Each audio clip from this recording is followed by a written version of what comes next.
이재명 대표에 대한 이제 체포 영장을 둘러싸고 국회로 넘어온 안이 있습니다. 체포동의안 이 표결 관련해서 그때 당시에 가결이 나왔죠. 저로서는 있을 수 없는 일이 벌어진 거고요. 상상할 수 없는 일이 벌어졌는데. 그 직전에 이재명 대표 병문안을 갔었어요. 네네. 네. 그리고 나서 가결표가 생각보다 많이 나왔다. 이것이 과정에서 박광원 대표의 뭔가 역할이 있었던 것이 아니냐라는 민주당 지지자들 사이에서 어떤 의심. 이건 어떻게? 뭐 의심은 있을 수 있겠죠. 누구에게는 의심은 있을 수 있으나 명백한 거짓이고요. 허위? 허위죠. 예. 그리고 이 이제 얘기가 지금까지 지속이 되고 있고 거의 반년 가까이 지속이 되고 있는 건데 저에 대한 모함이고 저에 대한 모독이라고 생각해요. 저는. 그러니까 사실 병문안 마치고 돌아오자마자 어디 그런 뭐 우리가 그 뭐라고 그러죠? 유언비어죠. 지라시라고 일본 말이라 잘 안 쓰는 표현인데 달리 표현할 길이 없어서 그게 돌아왔는데 그때 원내 차원에서 대응을 해야 된다. 이거 바로 고발하고 조치해야 된다고 했는데 이 상황이 상상할 수 없는 이제 가결이라는 상황이 벌어졌잖아요. 그래서 제가 그 상황에서 그냥 이제 총체적으로 책임을 지고 이제 원내대표를 그만두게 되잖아요. 근데 경론이 있었습니다. 의원총회에서 왜 원내대표가 그만둬야 되냐 하는 의견부터 시작해서 누군가 책임을 져야 되지 않나. 누군가는 책임을 져야 되지 않나. 뭐 이 가결 사태에 대해서. 그렇죠. 경론이 이제 벌어지는데 제가 쭉 들었어요. 그랬더니 제가 더 그때도 마찬가지예요. 이 시간을 제가 더 끌고 가면 당이 전면적 대립 국면으로 들어가겠구나 하는 걱정이 생기더라고요. 그래서 제가 그만두겠다 선언을 한 거죠. 그랬는데 그 뒤에 이런저런 이제 얘기들이 돌다가 우리 당의 한 의원이 자기 지역위원회에서 한 그 유튜브에다 이 얘기를 올린 거예요. 박광원이 뭐 대표 사퇴를 요구했고 뭐 어쩌고 저쩌고 이런 그러니까 터무니없는 얘기를 올린 거죠. 그러니까 예컨대 그 병문안을 가서 이재명 대표 사퇴를 요구했는데 이재명 대표가 사퇴하지 않겠다고 해서 실제로 가결 사태가 빚어졌다라는 내용의 그럴듯한 시나리오죠. 시나리오가 돌았습니다. 근데 저는 그게 이제 제가 전혀 사실이 아니라는 전혀 사실이 아니고 그때 제가 가서 이재명 대표님과 나눈 얘기는 뭐였습니까? 지지자들과 당원들과 국민들이 건강을 걱정하니까 이제 단식을 해제하시라, 푸시라. 저는 그날 부결될 거라고 믿고 갔어요. 부결될 것으로 믿고 갔어요. 이제 푸시라. 새로운 싸움을 위해서 푸시라.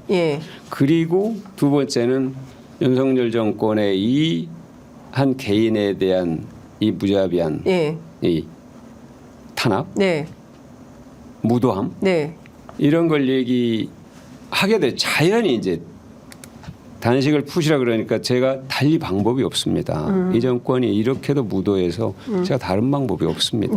그래서 어쩔 수 없이 제가 계속 하는 겁니다.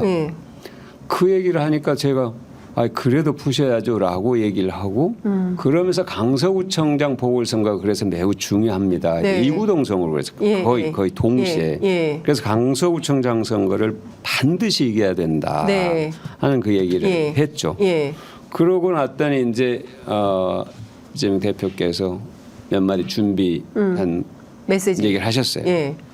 통합적 당 운영에 대한 확고한 의지, 그러니까 원내대표의 역할, 그 다음에 뭐 여러 가지 몇 가지 얘기를 하셨죠. 제가 그 얘기는 이제 의총에서 그대로 제가 전달을 했고요. 그럼 뭐 그 사이 아무것도 끼어들 게 없어요. 그리고 그거는 이미 김영진 당대표 정무조정실장이 다 알고 있는 내용이다. 사실 그 자리에 배석을 했었습니다. 배석은 아닌데 그때 김영진 정무조정실장이 당대표와 수시로 소통을 하고 있었던 것으로 알고 있고 그렇기 때문에 그때 나눴던 얘기는 제가 보기에는 김영진 정무조정실장과 당대표님이 서로 충분한 소통을 통해서 얘기를 다 했다 하는 거를 이제 나중에 알게 됐는데 그래서 이제 의원총회가 열리기 전에 예. 그 김모 의원이 이제 밝혀도 되겠죠. 예, 밝혀도 되죠. 김종호 의원이 예. 저를 찾아와서 사과를 했어요. 저는 잘 모르고 얘기를 했다. 자기는 그냥 아니, 잘 모르면 얘기하면 안 되는 거 아닙니까? 그리고 자기 생각에 그럴 것 같아서 했다고 얘기를 해서 제가 이거 본인의 추정이라는 거예요. 그러니까 제가 하도 좀 난감했어요. 납득하기 어렵습니다. 예. 정치인이 그럴 수 있어요. 그러면서 그 사과를 하고 내렸어요, 그걸. 그 영상을 영상을 내리고 예. 또 그 방의 보좌진들도 우리 방 보좌진들한테 전화를 해서 미안하다고 사과를 하고. 예. 그리고 이제 의원총회에서 이제 의원총회 열렸는데 예. 김영진 정무조정실장이 사실이 아니다 이건. 그 우리 당 일부 의원이 얘기한 건 전혀 사실이 아니다. 네, 의총에서. 예. 그래서 윤영덕 원내 대변인이 네. 공식적으로 기자들에게 브리핑을 합니다. 박광원 원내대표가 단식 중인 이재명 당대표를 만나서 뭐 당대표를 사퇴하라고 요구했다든지 네. 뭐 했다 뭐 공천 관련 얘기를 했다. 이건 전혀 사실이 아니다. 예. 하고 공식적으로 발표를 하죠. 예. 뭐 그 기사를 찾아보면 다 아실 수 예. 있는 얘기고요.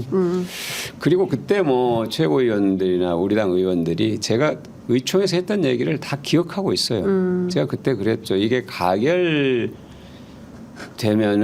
당이 걷잡을 수 없는 우리가 분열 상황으로 갈 수 있다. 네. 물론 부결시키면은 방탄정당이라는 그 또 이 프레임에 갇히게 되는데 네. 그럼에도 불구하고 부결시키는 게 네. 옳다 하고 이제 제가 의총에서도 몇 차례 얘기를 했고 많은 의원들을 만나서 설득하고 해서 저는 어느 정도 저의 말에 신뢰도를 믿었기 때문에 네. 부결될 거라고 생각했다니까요.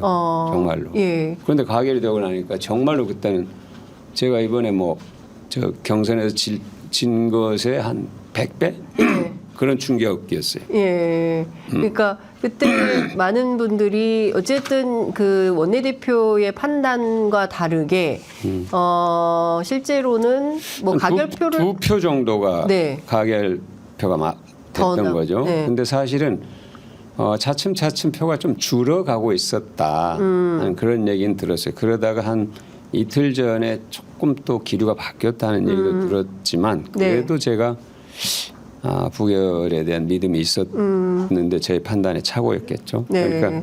그러니까 제 입장에서는 너무너무 난감하고 예. 그 이후에 이재명 대표가 이 상황에 대해서 좀 뭐 어떤 제가 그만둔 다음에 네. 안타까움을 표현을 뭐라고 하셨죠. 하시던가요? 그건 구체적으로 얘기보다 하여튼 안타까움을 예, 이재명 대표가 예. 지금 물러나시면 안 되고 일을 하셔야 되는데 뭐 이런 내용들이었을 걸로 그때는 뭐 그런데 이제 이런 제가 얘기를 좀 더 하다 보면 할 필요가 있다고 보는데요. 네. 그러니까 제가 그것을 왜 그렇게 적극적으로 해명하지 않았냐. 네. 근데 그때는 그 도저히 있어서는 안 될 상황에 대한 어떤 무한 책임감 네. 이런 것이 있어서 제가 그 분위기 속에서 계속 제가 뭐 저를 설명하고 또 제 입장에서 뭔가 일을 하나하나 따지고 그러는 것이 당의 모습에 당의 통합을 위해서 별로 도움이 안 되겠다. 그래서 끝까지 내가 네. 감수하고 예. 좀 인내하는 그런 모습을 갖는 게 필요하겠다는 생각을 했죠. 네.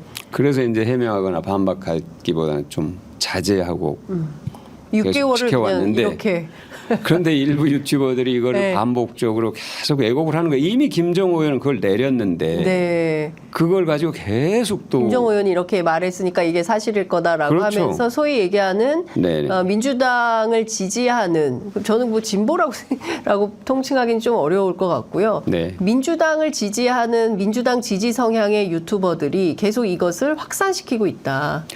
그러니까 이제 그게 일종 사실을 왜곡하는 거네요. 그렇죠. 사실 거짓으로 네. 혐오를 조장하는. 증폭시키고 갈등을 조장하고 하는 이런 것에 대해서는 좀 책임 있게 우리 사회가 대처할 필요가 있다는 생각을 저는 하고 있습니다. 네. 그래서 이제 사실은 이런 거예요. 예를 들면 네. 제가 아까도 말씀드린 것처럼 수많은 의원들을 만나서 부결시켜야 된다. 네. 의총에서도 부결시켜야 된다. 네. 했던 제가 네. 당 대표를 만나서 더더군다나 네. 20일 넘게 단식하고 있는 예. 대표에게 당대표 사퇴를 얘기하고 공천을 얘기하고 이런 비인간적인 행위를 할 것이라는 발상을 하는 그분들의 윤리의식에 대해서 저는 예. 이분들이 인간이 그렇게 할 수 있다고 생각하는가? 저는 도저히 제 기준으로는 예. 이해가 안 됐던 거예요. 사람이 어떻게 그럴 수가 있냐 그렇죠. 이거죠. 예. 그런 이제 일종의 망상, 모함 이게 계속 그쪽으로 발달을 하다 보면은 예. 사람에 대한 망상과 이 모함이 개인의 인격을 말살하는 수준에서 머무르는 것이 아니라 민주주의를 위태롭게 할 수도 있겠다는 그런 생각이 좀 들었어요. 예. 그래서 제가 거짓은 언젠가 양재에 나오면은 죽는다. 진실은 침몰하지 않습니다. 그렇죠. 거짓은 참을 이길 수 없습니다. 그런 믿음을 갖고 제가 쭉 버텨왔던 거고요. 네. 어쨌든 이런 아쉬움을 표현하는 분들도 계세요. 그래도 좀 더 적극적으로 대응을 하지 그랬냐. 대응을 하고 또 설명을 하고 소통을 하지 하는 그런 아쉬움을 표현하시는 분들도 계신데 그건 뭐 또 그것도 지나간 일이 됐어요. 이 또한 지나간 일이 됐는데 네. 이번을 계기로 해서 그런 저에 대한 정말 의도적 오해, 네. 왜곡 이런 것들은 정말 삭제됐으면 좋겠습니다. 네. 끝내주시라. 너무 나쁘죠. 사실은 어떤 사람, 이렇게 저는 제일 중요한 게 사실관계를 확인하고 사실관계에서 오류가 있다면 그것은 삭제하거나 사과하고 삭제하는 게 맞다고 생각을 하는데요. 오류가 있는데도 뭐 의견이야 뭐 충분히 얘기할 수 그렇죠. 있습니다. 어떤 상황에 대해서 본인의 의견을 자유롭게 표현의 자유가 있으니까 얘기하는 것 그리고 그것을 시청자나 국민들이 판단하는 것 이것은 허용될 수 있다고 생각하지만 사실이 아닌 걸 계속 이렇게 확산시키고 뭐 범죄가 있는 것처럼 범죄자 지금 이재명 대표가 사실 그런 거 있는 거 아니에요? 악마화의 어떤 대상이 되고 있는 거 아닙니까? 이제 그분들이 추종하는 분이 이재명 대표인데 그분이 그렇게 당하고 있는데 똑같은 방식으로 타인에 대해서 대상을 삼으면서 인격 말살을 한다. 저는 그분들이 누군지는 몰라요. 저도 잘 모르겠습니다. 네. 그러니까 이제 이간질, 예. 제가 이간계. 그렇죠. 언제죠? 2012년 네. 국정원 댓글 조작 사건 때 보면 네. 굉장히 이 기술이 워낙 발달해 가지고 같은 편인 것처럼 하면서 이간하는 굉장히 다양하더라고요. 그게. 네. 네, 그때 이 일종의 뭐죠? 그 교본 같은. 네. 네, 그러니까 직접적으로 아주 극렬한 언사를 공격하는 것. 그래가지고 막 모욕감을 주는 예. 방식이 있고 위하는 척하면서 상대하고 벌리는 이런 네, 방법도 예. 있고 이러기 때문에 이 댓글 자체도 저는 상당히 예. 그냥 단순하게 딱 평가해서 보기는 어려울 그렇습니다. 것 같아요. 굉장히 예. 아주 복잡한 이 산식들에 따라서 움직일 수도 있습니다. 네. 그러니까요. 처음에 그러니까 이 신뢰를 허무는 거 아닙니까? 공동체의 신뢰를 허물고, 그러니까 뭐 개인의 의견, 뭐 계속 뭐 수박을 막 누가 아까 어떤 분이 올리시던데. 처음에 그러니까 제가 병원에 다녀왔을 때 그 병문안을 네. 단식을 중단하시라고 다녀왔을 때 맨 처음에 그걸 올린 유튜버가 보수 유튜버라는 거예요. 아 그래요? 맨 보수 처음. 유튜버가. 네. 그러니까 그거는 딱 이관계잖아요. 예. 근데 그것에 근거해 가지고 이제 막 왔다 갔다 하는 왔다 거예요. 갔다 하고 하니까 이게 거기에 놀아놨을 수도 있는 거고. 아이고야. 그러니까 그런 거를 보면은 이게 참 진실을 가려내는 게 쉬운 일은 아니에요. 시간이 좀 걸려요. 네. 참 답답합니다. 어쨌든 뭐 명철한 태도 이런 게 좀 필요할 것 같고 사실이 뭔지를 분명하게 판단하는 능력 이런 것도 좀 필요해 보입니다.